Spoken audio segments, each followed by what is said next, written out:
Okay, so I'm going to explain what we're doing, or what we would do if this was Jennifer's first TMS treatment. And the first thing to do is determine the correct location for the treatment and the thumb and finger movement, which is a few centimeters back from where the actual treatment is located. So we've already gone to the trouble of figuring out where the best spot to stimulate is, and hopefully we will be able to see that. All right, Jennifer, so if you will bend your elbow, raise your hand, yes, and kind of like that, so we can see your fingers. And I don't know if you want to zoom in a little bit, but should have had a manicure. so here's here we go.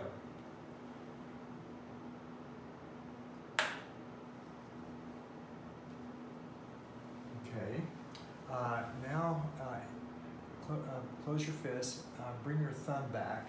So you're kind of giving me an assist here. Let's see if the assist works.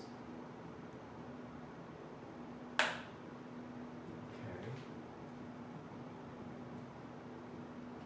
Let's try it again.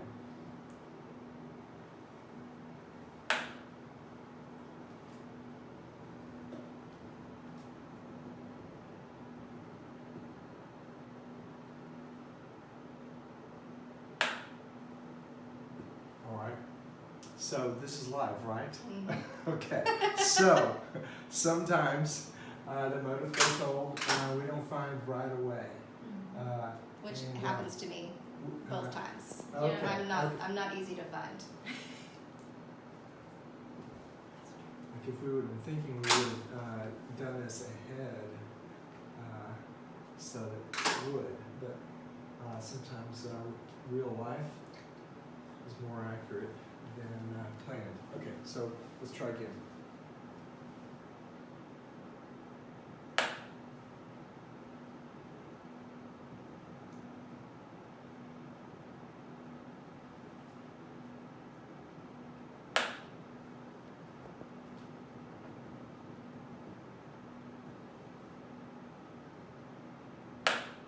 Okay, so that time there was movement sort of the whole hand. Open your fingers back up.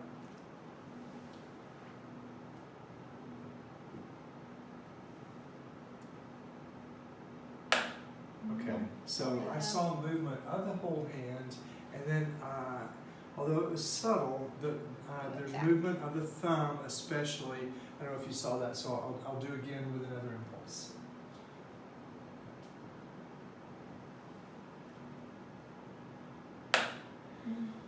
So it's subtle, but we are trained to observe very closely for any movement whatsoever, and that tells us how much power is needed for the treatments. So now we're going to pause and set up the treatment itself.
We're going to do the right eye. I think it'd be better for them for people to see something more standard. Okay, so don't do random. Save the right eye for a little bit later.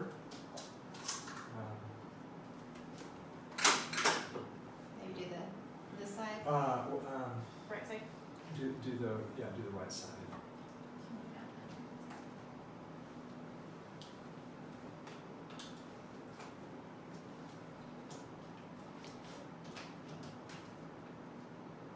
Is it in the midline yet? Yeah, I had.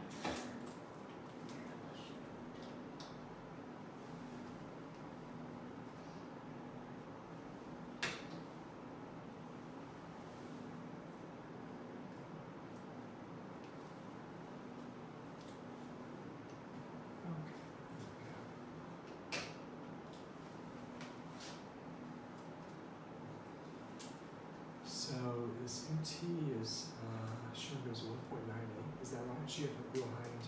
Okay. Mm-hmm. All right. All right. No wonder it was hard to find. We did. Thanks, Tom. 2 MT for the accepted there. Okay. I'm literally a hard-headed woman. Okay. So me or you Either one. this morning? We're going. Yeah. Oh, Yeah. we're going. Okay, Okay. we're set? All right. Okay. Yay. So, Okay. all right. So we're going to start treatment on the right side. For the audience to remember, it's actually a treatment that's on the left side that is standard and FDA approved, but other areas can be treated. And this is what it's like on the right side.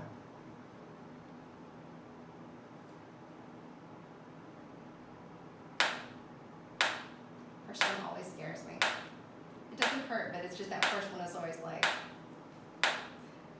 So this side is the anxiety side, right? Mm-hmm. And so it's a slow pulse because it's slowing down the anxiety side. Is that right? That's actually a question that has not been scientifically answered. And actually, treatment is also treated. Depression is also treated on the right side. There are several research studies showing that patients who have treatment only on the right side, the way that I'm doing it now, that their depression improved. Really? So, at the beginning, we thought things were simple, like right's anxiety, left is depression. It turns out it's not simple; it's complicated. But it may be that some people respond to right-sided treatment better, and there are some research studies showing that treating both sides works better than treating either one alone. And so that's why I like to treat everyone on both sides.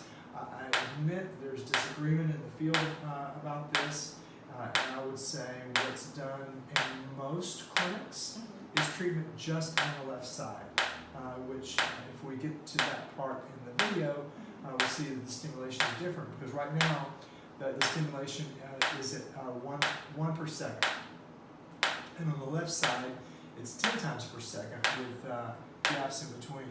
Another thing I'll point out is that where we're treating you now, the power is really cranked up. Really? Yes, so you're on nearly the maximum power setting, just because your body has told us that is what is needed in that particular area, and you're tolerating it just fine. Oh yeah, yeah. You could pump it up even more if it. I always feel like when it's pulsing, I'm like, okay, it's getting in there. It's getting get deeper, turn it up more. Mm-hmm. So yeah. Yeah, but that wouldn't necessarily work better. It just needs to be enough to for the neurons to fire. If you noticed a few minutes ago, my memory, because it's been a while since I've checked this on you, was that your power setting was lower, and I was trying to cause your fingers to move at a lower setting. They didn't move. Yeah. And so what I did is I kept raising the power until they did move. That demonstrates the idea of there being a motor threshold. Does it ever happen where somebody's brain is reversed? Where like We Stuff on the get left. questions about that, like does being right or left-handed matter? No, being right or left-handed doesn't matter. And there is, like I was mentioning earlier, a fair amount of variability from person to person as to where their network hotspot is exactly. And this is an active area of research for us to try to figure out, not just based on averages of people's head sizes or locating where their thumb is and just treating 5.5 centimeters in front of that. We're looking for more individualized ways to find location on specific patients. Right. I know, on mine, we changed it a little bit this time around to a different location, and I wasn't getting as quick of a result, and so we ended up going back to what we'd done last year, and that definitely worked. So I think, being able to talk to your doctor and be able to say, this does work and this doesn't work, and that was really, really helpful. And even with me, I could kind of tell, like, if Lily wasn't here and somebody was filling in, sometimes I would be like, it's not quite, let me show you where it goes. Yes, yes. That's not exactly the right spot. Exactly. I don't know how it feels. Exactly. Yeah. So that would be one thing, because I think a lot of times, as patients, especially patients with anxiety, you don't want to be fussy, you don't want to say anything, and you're like, they must know more than me. But what was really helpful here is people just saying, feel free to say, if you think something else is working in a different way, or you need something in a different, so, advocate for yourself as a patient. And don't be afraid to say, actually, it's not quite there, it's actually right over here, or I think you forgot to whatever. Because good doctors and staff will say, like, oh, I'm so glad you told me. And so it's a good thing. So you're all working together as a team. Exactly.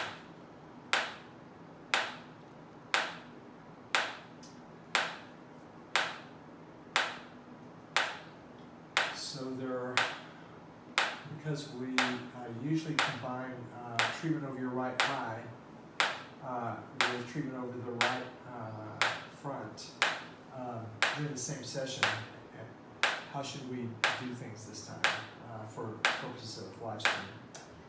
We could do it anyway. We could do this side and then show the depression, because this is very similar to the front. You know what I mean? Like, so I kind of think people will have an idea. Basically, this right here is the exact same thing, except it's on the front of my eye for what, 10 minutes? We might want to just show where that is.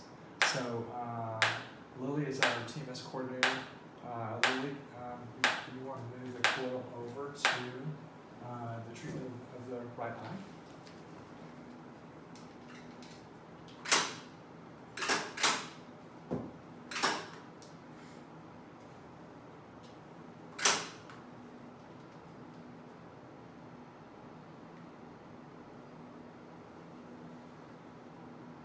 Is it marked already? Mm-hmm. Okay.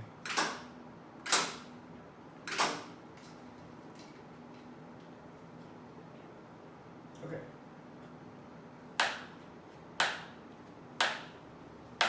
So, different spot, right?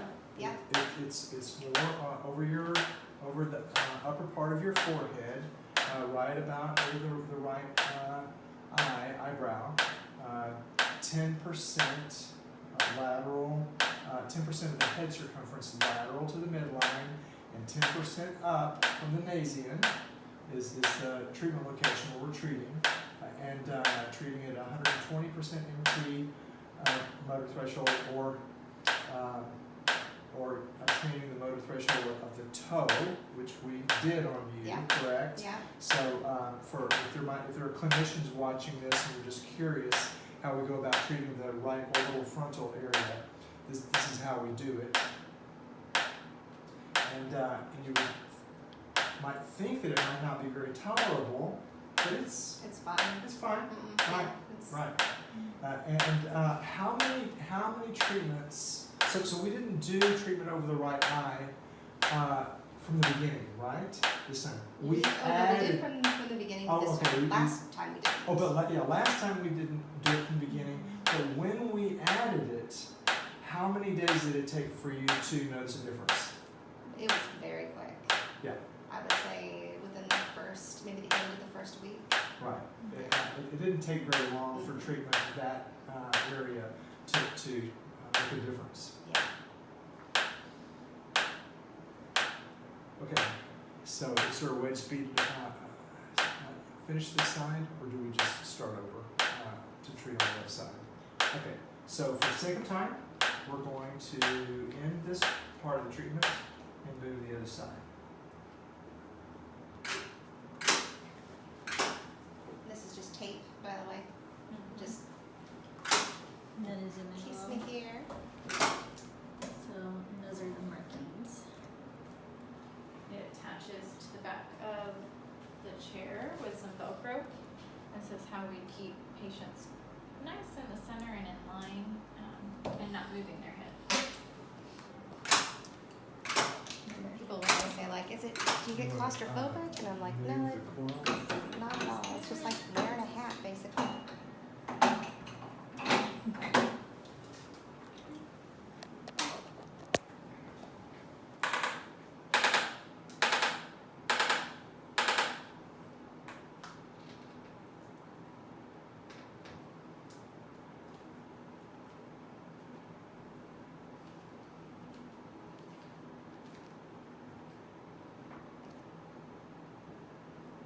So there's a poster behind you that shows like this is what your brain looks like on depression or not on depression.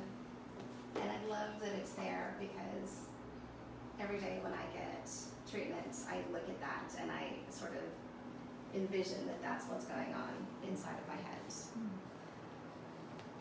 Do you think it'll ever happen where you're going to be able to actually like, see while you're doing with your patients, so you can actually, and I know now it's a little cost prohibitive, but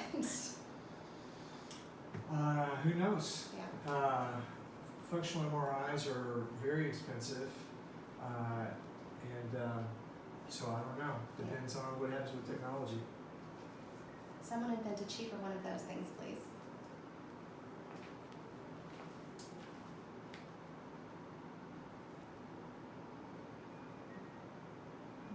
Or So- the power down, either one. Yeah, that's good.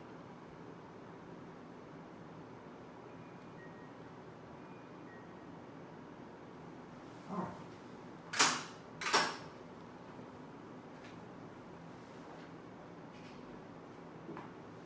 Here we go.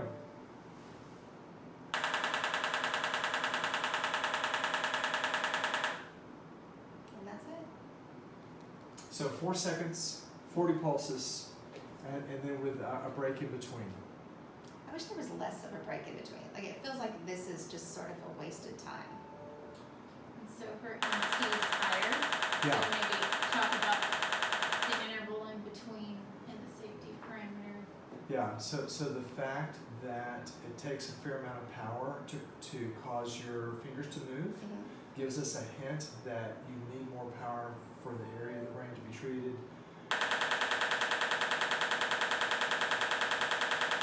For depression, for that to that needs more power, which is thought, higher power is thought to make a person more likely to have a seizure. And admittedly, the risk is really low for a seizure,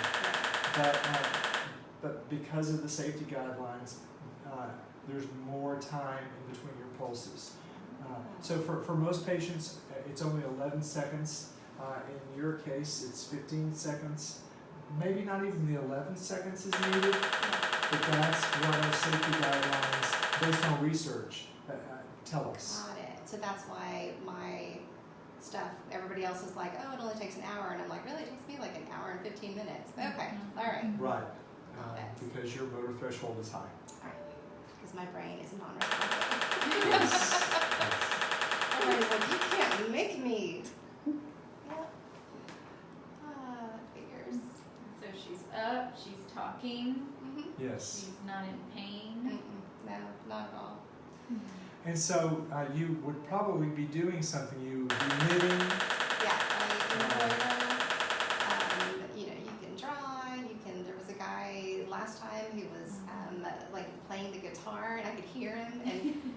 funny too, because you'd hear him and I'd be like, oh, he's really good. And then you'd hear him go, damn it! Still struggling. But yeah, there's a TV up behind me, and I just put on some little headphones and watch the mini project or Glow or whatever it is that I'm watching that I can binge. I think Schitt's Creek is what I watched last time. And visit with Lily or Carly or whoever's in here. Sometimes because I'm a writer, I will bring like chapters that I'm working on, and I'll read them to them, and I can get kind of an idea of like, do they laugh in the right places? Do they understand it, or do they go, that didn't make sense? And it's not only it's really helpful, but also it's helpful to have a second pair of eyes on stuff, especially because a lot of stuff that I write about is about depression and anxiety, and so it's nice that I can get their opinion on it, because not only because they have great opinions, but also because they can say, oh, another patient said that once, or oh, I read this about that, and that. So often I'm like, oh, that's so, oh, I'm gonna add that to it. Oh, I'm gonna. So yeah, it's good. So